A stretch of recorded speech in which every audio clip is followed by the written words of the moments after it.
Alright, hello everybody, this is your good friend Tommy. Before I take this thing down for the year, I thought I'd show you all my LEGO Winter Village, which I am very proud of. I assembled it from several kits. It was the newest one with these two buildings here, the Winter Village Fire Station, the Winter Village Santa's Workshop, the old toy shop, this house, and... Am I missing something? Oh, I built that church, but we'll get to that. So the first thing I want to show you here, oh, I've got all these little vignettes, all these little people that are down here and these little displays, and they're just little scenes that I like. So we're going to start with the first one.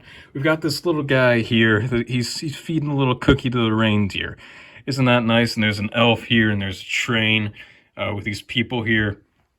And we've got Santa Claus talking to this guy in the hat, and the sheriff, and this guy. This guy is presenting a letter to Santa Claus from his daughter. His daughter's over there, and Santa Claus is like, "Dude, it's Christmas Eve. Why are you giving me this right now? I got a whole sleigh full of presents. If your daughter wanted something else, you should have told me that earlier, man. Your daughter's gonna get what I give her, and if she doesn't like it, well, she can convert to Judaism. I hear they give out 8 presents, whatever."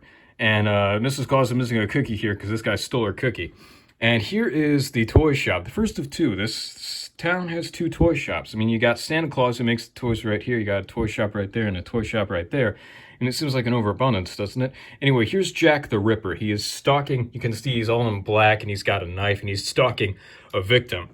And then over top of him, we have his arch nemesis, Detective Wolfman. You can't really see him very well right there, but Jack the Ripper went to the United States because things got too hot for him up in London. The cops were looking for him. It was a big old messy deal. And Detective Wolfman, Detective British man, who is also a werewolf, he followed Jack the Ripper across the pond. And now they shall have their final confrontation.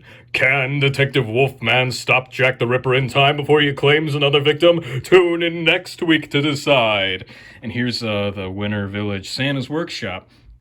We got Jack and Sally out here. Aren't they a great couple? I had a little monster baby I made. Wait, hang on. Let me get the monster baby.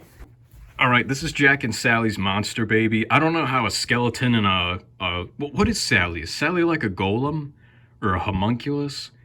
I mean, if she's not all flesh, did I already say golem? What is Sally? She's not like a Frankenstein monster, is she? Anyway, I don't know how these two make a little fishman baby. Maybe somebody was cheating in this relationship, or maybe they just, well, Jack, he was a skeleton, and he set himself on, no, he was a scarecrow, and he set himself on fire, so he made a skeleton, so maybe they took a little dead fish and, I don't know, put some homunculus stuff. Well, they could have done a homunculus thing where you mix a chicken egg with human sperm, and that creates a homunculus, so who knows what kind of sperm they used to make a fishman baby. And here's the bartender. He's got all these bottles up here, and he's giving out bottles. And this old couple, they got one of them.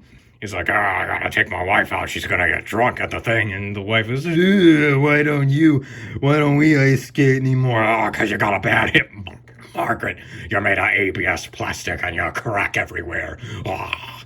And there's the people at the lighting ceremony. This little minifigure is probably one of my favorite ones that I made. I took the Root Beer Bell minifigure from the Lego movie sets, and I got the blue gloves from a Wolverine minifigure, and I put them on her, and it was just a galaxy-brained moment. And you can see the lighting of the tree here. Hang on, watch what happens when you press on the tree. Yeah, the whole thing is, it's transparent bricks on the inside. And there you go. And this guy's mad because he's really short. And if we can move aside this Winter Village Santa's Workshop for a second, I made little minifigure avatars of myself and my 3 brothers. See, I don't really look like this anymore, but I'm gonna keep myself looking like that because I want to remember the good old days. I want to live vicariously through this little plastic man. And this is my middle brother. As you can tell, he's just a big friggin' ray of sunshine all the time. And this is my oldest brother, who actually is a ray of sunshine. Nothing bothers this guy. He's an alright guy. And then here's the cripple, and then here is the church with these 2 singing. And here is here's a family of 5. 1, 2, yeah, 5. They got 3 babies. I guess condoms don't exist in Legoland or whatever, or nobody taught them about sex ed, which is kind of weird because, they can't spread their legs. Imagine having to have sex without spreading your legs. That'd be a whole lot of I mean, it'd be like rubbing two 2x4s together. It wouldn't really be pleasant. And so you got the ice skating rink where this guy's ice skating and this figure skater is here. She's a world champion. And you've got this guy who's going out with this girl, but not like in a romantic date kind of thing. He's not too socially all there. I mean, it took all his strength to ask this girl out, and now he's trying to go, oh man, do I make a move? How do I make a move? He just never was properly socialized. Where the girl was like, what's this guy getting all worked up over? We're just having a nice time here, and he's, sweating like a pig. I don't know what the hell's going on.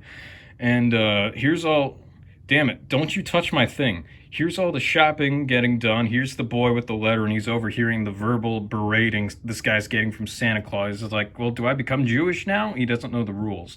And here's this woman shopping. Oh, I forgot the lesbian couple, because when I was putting these up, I didn't know if they were going to be twins or lesbians or just friends. And how about they're all three? They're twins and lesbians, and they're the best friends in the whole world. And so here is a demon. You can see he's got wings and he has no skin and his face is veins. And here is a priest.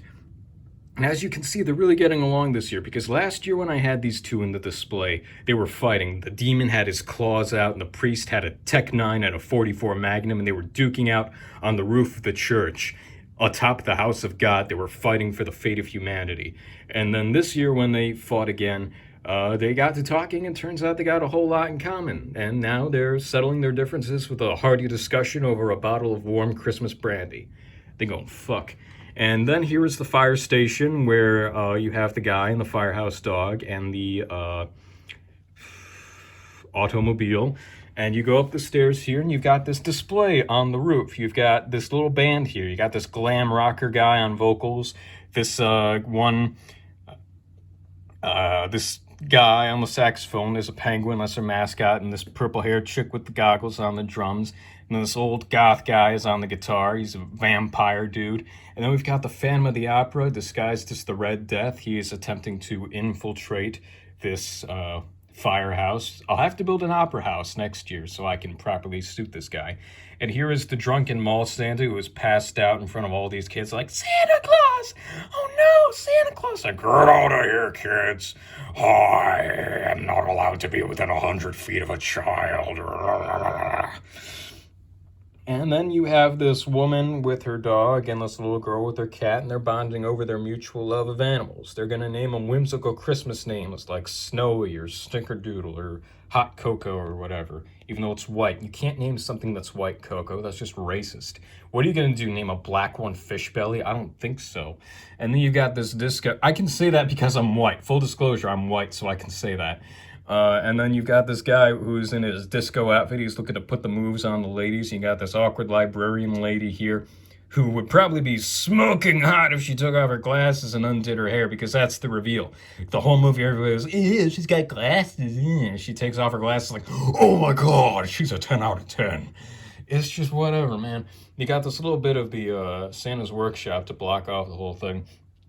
And then here at the toy place, you've got the crown jewel of the entire collection, and that is this little Bruce Willis and this little Alan Rickman fighting on top of the second tallest building in the place. Next year, I'll have to build a big old tower. I want to build a clock tower, not quite as ambitious as Cacciatore Plaza or whatever the hell, but it is what it is. And by the way, I am sick of people saying that Die Hard is a Christmas movie with such conviction, as if anybody is opposing them. I mean, nobody has ever said that Die Hard is not a Christmas movie, but millions and millions of people have said, I don't care what anybody says, Die Hard is a Christmas movie. Nobody has ever opposed you. You are in a boxing match with thin air and pretending you are fighting friggin' Muhammad Ali. You just have, Die Hard is a Christmas movie. Quit acting like people are trying to oppress you. It's like people are trying to pass laws saying that you cannot say that, when in actuality, and you are allowed to say whatever the hell you want. Nobody is giving you shit for thinking that Die Hard is a Christmas movie. Everybody agrees that Die Hard is a Christmas movie. But if you ask me, though, it would have to be, I mean, if it were up to me, I would put it to a set of criteria where, in order to be a true Christmas movie, well, technically any movie that takes place on Christmas is a Christmas movie, but if you ask me, the fact that it's Christmas has to be crucial to the plot in order for it to be a true Christmas movie. I mean, movies like Die Hard, Batman Returns, Lethal Weapon, Iron Man 3, all of those movies would work perfectly fine if they took place any other time of year. But movies like Elf or Miracle on 34th Street or A Christmas Story, those would not make sense if they took place in the middle of summer or on Halloween night. It would just be nonsense. So, I mean, do what you're going to do. And Lego, I love you. Otherwise, I wouldn't spend all this money on your products. So, good on you and good on all you for building Lego out there. Let me put this big old thingamabobber back up. Oh yeah, we got the thing. And here's just the full view of my winter village. I don't think I missed anything, so I'll see you next year when this thing is much, much bigger. And, well, good on you. Do your thing. Barbecue sauce. Oh yeah. Oh, I should probably add that this guy right here, he's also an alright guy, even if he doesn't always know it. And here's Danny Trejo, baby. Ow! Oh yeah. Oh yeah. Oh yeah. Oh. Oh. Oh. Oh. Right in front of the children. Ooh.